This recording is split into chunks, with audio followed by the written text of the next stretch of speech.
At the base of your spine for your sourcing and urgings, you receive the Wheel of Fortune. What an excellent card. You hit the jackpot. The winds of fate and fortune are blowing your way. Life is on an upswing. You're feeling good about it. Somewhere in the middle of this, there's some kind of karmic justice going on because it was your turn for good things to happen. The base of your spine is about the accumulation of past lives and memories from childhood up to today. But it appears you culled a lot of negative things in your life. You threw them out. You did some spring cleaning spiritually and emotionally, and you're feeling really good about life. And the clarification card is the Eight of Swords. When I first saw this card, I thought of a labyrinth and King Minos and Crete and the Minotaur, but I'm feeling like you walked a labyrinth, but it was more from an event to an event. And many times, while these events were happening, there were ones that were out of your control. And it made you feel really restrained because you were more of a spectator in your life than a participant. But somewhere in the middle of this, with the Wheel of Fortune, you took back control of your life. And you're feeling really positive about it because there is positive change. Changes have come and are still coming. Here in your pelvic or sacrum for your awakening or arousing, you receive the High Priestess. This is the natural home for the High Priestess spiritual awakening category. It's a very comfortable place for her to be and for you to be with her. You've been listening to her illuminative messages. Illumination in Latin means spiritual enlightenment, and you are being spiritually enlightened. And I can't say that some of you are progressing in leaps and bounds, but I'm feeling more like it's the flow of a river. It's just a natural progression of what is happening here. These new messages are very intuitive. You know, they come through dreams and premonitions and even coincidences where you walk away thinking, what happened there? Boy, that had a lot more meaning than it really looked like, you know, and you started thinking about it, and even sometimes you connect it to your dreams. I do anyway. So here it is, you've got luck on your side and just this expansive spiritual awakening. And here the clarification card is the Ace of Wands. You're sowing seeds. There's new beginnings, but I'm feeling like it's just a continuation of this spiritual progression. This new beginning is you're just picking up somewhere new again. And you're feeling really good about it. Who couldn't with the High Priest, with all of the notice, as well as you've got the Wheel of Fortune, the High Priestess, and the Sun, all major arcana cards on your unconscious inner self. You've done a lot of personal inner work here, and you're being the mechanic of the unconscious self. Here in your solar plexus, the knowing, the gut feeling, you receive the Sun. What an excellent card.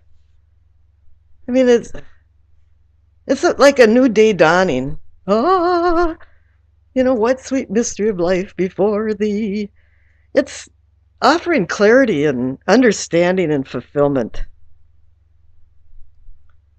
You've walked from the obscured path of the moon out into the sunlight. And it's bringing balance of your unconscious inner self to your conscious fore self. It's bringing abundance, success, and joy. What an excellent unconscious side of the spread here. And here you have the Two of Wands for the clarification. It's a vision. The two is for decision and partnership. And you're still in a decision stage. You're giving new beginnings or a continuation from your spiritual awakening of new beginnings. And now you're making a vision. It's coming to the surface, to the subconscious, and the vision is bringing something to a reality. And choices are to be made, and plans as well. But you have the courage now to explore. And perhaps this is going to be some kind of joint venture, I don't know. But opportunities are knocking, and the door is swinging open. Now here at the heart of the matter, or the situation, is the Queen of Cups, the nurturing mother. She's also about intuition, and so is the High Priestess. This is the minor arcana card that's a counterpart to the High Priestess. So you are looking into your inner self through your intuition. One of the warnings about the Queen of Cups, though, is that she is a good, excellent mentor, and she gives out good advice, but a lot of times she can't live her own advice. And that's something to keep in mind, that you want to be able to continue progressing on more of the conscious level rather than the unconscious. The clarification card is the Death card. You're transforming. But this is part of the flow of the river I pointed out, because when you see the Death card, you are transforming, but regardless of whatever you do, you can kick and scream. It's not going to change it. You are going to transform regardless. And if you hold back and resist change, it'll even make it worse for you. But I have a feeling that you want to change, and you want to continue changing, because a lot of good things are happening right now. Down here in your throat, and what I call communicating and teachings, so Seven of Swords. There's a little kink in the graph here, all things are not good over the kingdom. There's some kind of sneaky stuff going on.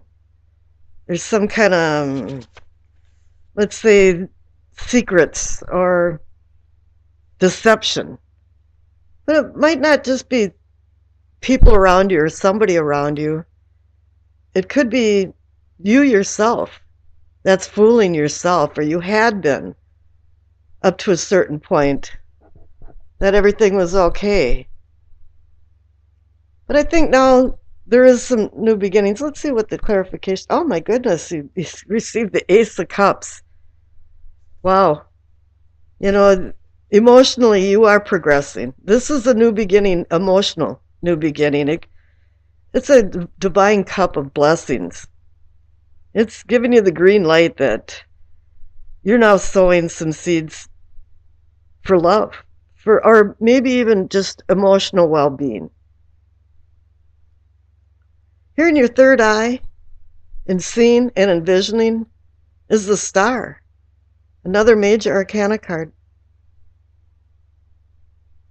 It's a beacon of light to bring you into hope and healing.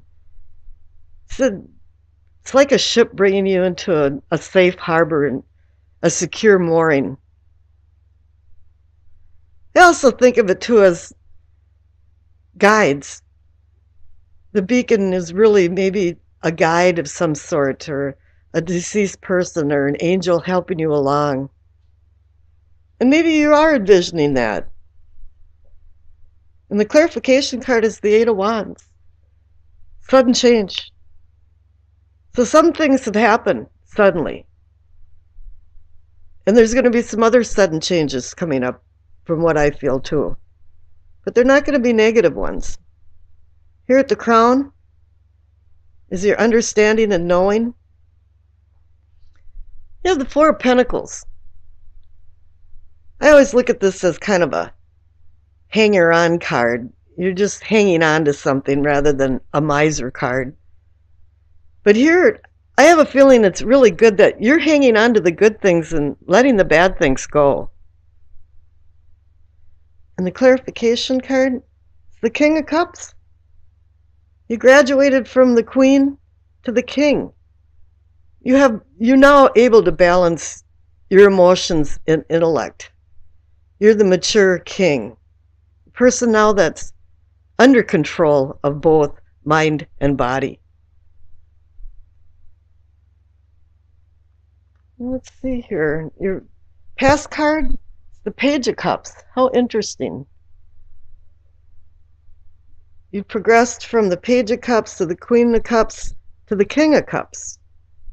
So in the past, it appears you were kind of wearing rose-colored glasses and you were more into fantasy land than into reality. You had a really immature outlook on some of your emotions and some of the love intrigues that you've dealt with.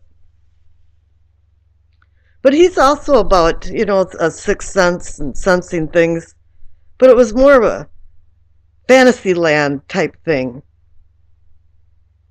He's also about messages too, and perhaps this has to do with the messages that you intuitively been receiving from the High Priestess and the Queen of Cups. It's kind of interesting about that. Here in the future, you received the Judgment card. That's interesting. There's a lot of aspects to the Judgment card. You can be accountable for your past actions. It's more like you reap what you sow kind of thing. I always think of the death rituals that the Egyptians did for your afterlife. Your past behavior was put on a scale against a feather. And you can see how tenuous that is. Even just a breath of air could change where the destiny of your afterlife would be from the good or bad that you did in life. But here also it's about rebirth and reincarnation of some sort. But you can't evolve into that unless you start forgiving yourself and forgiving others for what happened. I don't know if a lot of people understand the word grace, but it's unconditional forgiveness, which comes with unconditional love. Maybe somebody here with the Seven of Swords had hurt you, but you found unconditional love to overcome that. And maybe it was just yourself that you were fooling. But here the Judgment card's making things, it's a finality. The Elfin, the end, where now you have all of this energy of new beginnings coming in, which is so excellent. And the bottom of the deck card for the overall energy of the reading or the potential outcome, the Knight of Swords. My goodness, I can't seem to get that. There we go. Pages bring ideas. The Knights set them into motion. With it being swords, it could be air and communication and words. Whatever it is, you're taking control, and the Knight of Swords moves very fast. He gallops through and leaves a lot of people in the dust. So things have been going quickly, and I see that here with the Eight of Wands as well. But there's been a lot of positive changes in your life. Here's the Doreen Virtue Angel card. You received Archangel Gabriel. You have an important life purpose involving communication and the arts. Please don't allow insecurities to hold you back. I will help you. You don't have a lot of swords, but I did indicate that this might be a communication connection. So perhaps that's there, but there's so many good things going on. One thing I'd like to point out too is that the angel Gabriel is associated to the Judgment card. So this could have something to do with your future. And it's the Knight of Swords. Pages bring ideas and knights set them into motion. And this particular knight is impetuous. He gallops along at full speed, but then again, he makes hasty decisions. And he has a tendency of being dysfunctional.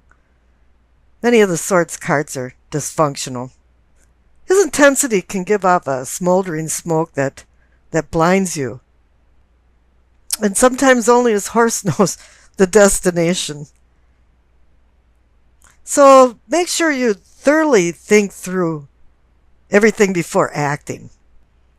However, in this particular instance, it seems like his methods of fearlessness and hostility are more staged than anything. He's prodding his audiences along by skilled orations. He's persuading people with words. This could be someone or who has or will be racing through your life and probably leaving you in the dust. Now, the clarification card is the Wheel of Fortune. For some reason, this type of impetuousness and pretentiousness has worked very well for him. The fates of fortune is on your side. The wheel is going on the upswing. And you're feeling good about things. But then again, here in the center card for what can be or is yours, it's the Eight of Cups. You're moving away from something, and maybe now you being the type of Knight of Swords and the impetuousness is no longer needed. And you want to move on. And you are in the clarification card for the Six of Pentacles. This is more about charity and well-being of other people. And maybe you're kind of tired of the selfishness of the Knight of Swords, the fast action involved, and maybe you want to slow down and start teaching people and helping others, giving gifts and sacrificing for them so others can enjoy them. Maybe even you're thinking a little bit about your afterlife and how you're going to be accountable for your past behavior. Maybe it's time to slow down a little bit. The old cliche about smelling the flowers. But personally, I'd rather act like God exists in my life than to find out when you're trying to get through the gates of St. Peter that, well, sorry, he didn't exist. But it is good to help other people, and it brings a sense of order and charity in your life, and feeling like you're doing God's work for other people. And certainly the Knight of Swords didn't do that. Now, up in yourself and self-awareness, you receive the Emperor. He's about controlling his empire. But it's not only that, he organizes it and regulates it by laws, and it kind of ticks along like a well-honed clock. And all of a sudden, from the rather immature Knight of Swords, now you're the Emperor, the man in control, or the person in control. And with the clarification card underneath it, the Eight of Wands, it's going to be something sudden that happens that changes your life. Maybe when you walked away from something with the Eight of Cups and started a more charitable, peaceful life with the Six of Pentacles. That you made some realizations. All of a sudden, the fog cleared and you hit a tipping point to change your life and to start controlling it. Instead of speeding along like the Knight of Swords, you're slowing down and saying, whoa, wait a minute. What's going on here? Where do I want to go in my life? What is the purpose of my life? What will make me happy? And the future card is the Seven of Pentacles. I call this almost a harvest card, and I've seen this card over and over again in recent readings. You're to the point where a crop is almost ripe and the harvest is going to be coming soon, but you're in this very tenuous and precarious time that if you don't attend to details like the Emperor does, and he doesn't use emotions while he's making his decisions, and he looks at all the details and makes sure all the ducks are in a row. This is what the Seven of Pentacles is saying, is that right now you have to look at the details. Make sure everything's correct so there's no mistakes. So you can actually have abundance and be rewarded for your fruits, your labor. And I wish you acceptance, peace, and happiness.